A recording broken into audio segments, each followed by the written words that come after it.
Hello everyone and welcome back to Lucky Loaders 15, where I'll be giving you just two of my best bets for tomorrow's racing.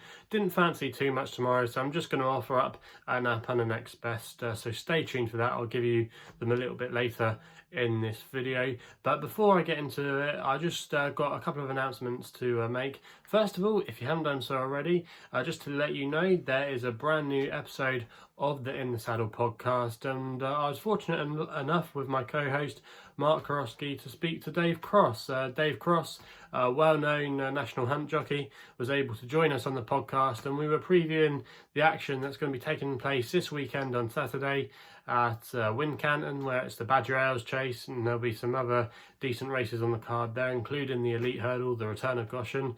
Plenty of opinion on that subject on the podcast there was, and also as well there's some decent action on the flat at Doncaster, and we took a look at a couple of races at Aintree, so plenty to get stuck into in that podcast, including a match bet for the Badger Ales Chase. So to make sure you listen to it, just click in the description box below where we've got all podcast platforms covered. There'll be links in the description box below to Soundcloud, there'll be a link in there to iTunes, and also as well Spotify. So if you haven't listened to it already, just make sure you hit the link below. And also as well, before I get into the tips for tomorrow, I quickly just want to recap on how our selections performed today.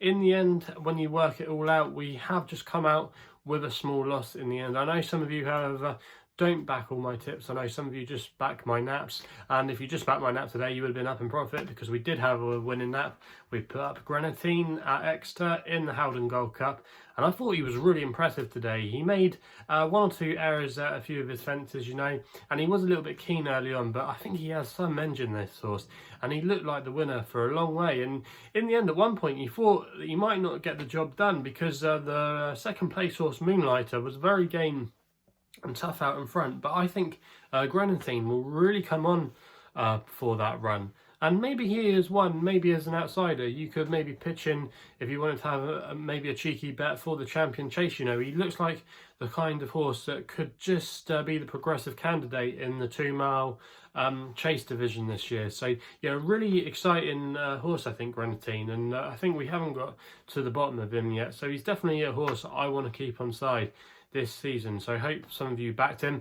Away from that, we had a couple of each way profits. The first one of those was Pride of UK at Seville for Tom Marquand, and Gay Callaway was really well backed before the off.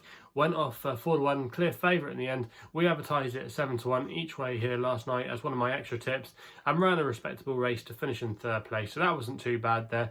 And also as well, we did advertise Killer Clown with 6 places Sky Bet, and that horse just hung on in the end, fortunately if you backed it at Sky Bet, to claim 6th place, so we got a little bit of profit out of that selection too.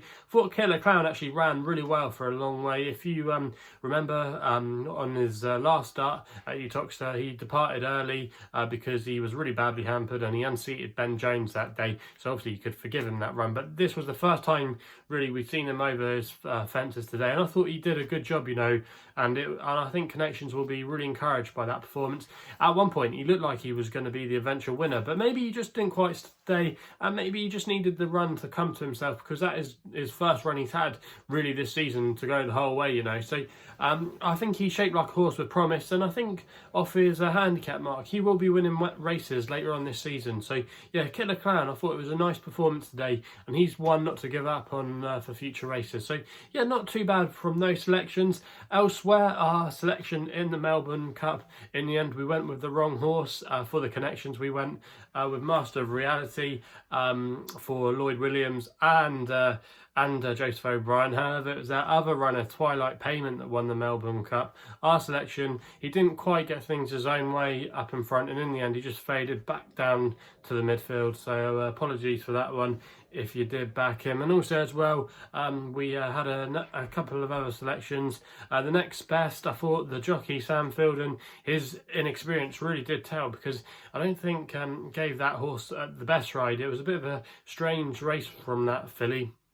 Was stuck towards the inside early on, which probably wasn't the best place to be, and then he started going out really wide, and down the home straight he was racing this filly down the stand side rail, which probably wasn't the place to be. Finished in third place in the end, and I just think maybe under a bit more of a competent rider the horse might have been a little bit more involved in the race anyway for the win. I probably wouldn't have won, but still I think the filly would have been a lot closer anyway. So yeah, not the best of rides by that jockey Sandfield, and I don't like to criticise jockeys, but that's just my opinion. But he'll probably learn, and he'll probably get a few winners during his career later down the line. So yeah, a little bit disappointing with that one.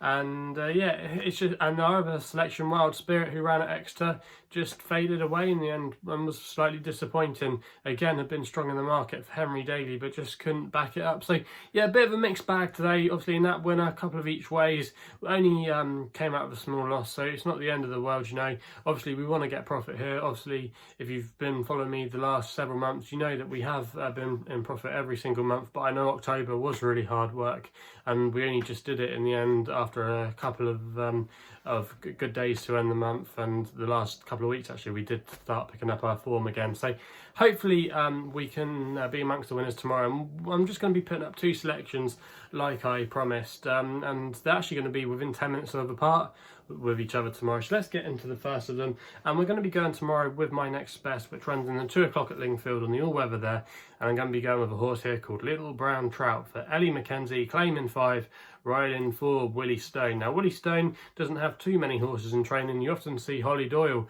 ride for this stable, but she might be taking a little bit of a break, or she might be riding somewhere else actually. I think that's what's more likely to happen. But yeah, Little Brown Trout, going back to this horse, I think this horse is now down to a really interesting handicap mark, and I think his turn is going to be coming. Now, if you look at some of his form from last season, he actually won at the track off a £3 higher mark when he won off a mark of 78 just after Christmas, and ever since then I think he's just suffered from going up in the weights. You know, he was rated in the 80s and has been running some really solid races. You know, he finished second on the turf last time at Lingfield, and I think he's more effective on the all-weather. If you look at a lot of his form from last season and earlier in his career, he's still only a young horse, still only 3 years old, but if you look at what we've seen from him so far, he does seem to bring his best form to the all-weather, and going back here tomorrow I think is definitely going to suit him. And Ellie Mackenzie as well is a really interesting jockey book, and I remember I was at Chepstow a couple of years ago. You might see some of the footage at the beginning and the end of this video. I was at, no, it wasn't at Chepstow, I was at Lingfield a couple of years ago for the Silk Series, and she actually won the race that night, and she's been a jockey that I've always wanted to keep an eye on, and only in the last few weeks she's been given a few more opportunities. She normally rides for her boss Heather Main. She did us a favour, you might remember, a couple of weeks ago with a song called Song of the Isles, who actually went in again today at Redcar. So she's definitely a jockey to watch, and she's definitely worth her £5 claim, and she's an interesting jockey booking tomorrow. And I just think returning to the all-weather, and also as well now down to a mark of 75, £3 lower than that last win. I think this horse is fairly well treated at the weights tomorrow, and returning to the all-weather I think is a massive positive. And the class drop as well, this horse is going to be dropping into class 5. So I think there's a lot to like about this horse's chances tomorrow. You can currently back the horse at 9-2, and I think this horse will probably get a little bit shorter in the betting tomorrow, and I think could be favourite come post time, or vying for favouritism come post time. So yeah, a lot to like about this horse's chances tomorrow, and that's why this horse is going to be my next best. We then, like I said, don't have to wait too long for our nap of the day, which runs 10 minutes later at Nottingham in the 210. And I'm going to be going with the Godolphin favourite here, Local Law. You can currently back him at 3-1 at the time of recording. I'm making this video just after 7:15, and James Doyle is going to be riding for Charlie Appleby tomorrow. Now, Charlie Appleby's team have been in red hot form of late. You might remember we put up Loxley yesterday to win at Campton. They're operating at 45% strike rate, and it seems like they're really flourishing at the moment and cleaning up some of the late flat races on the turf.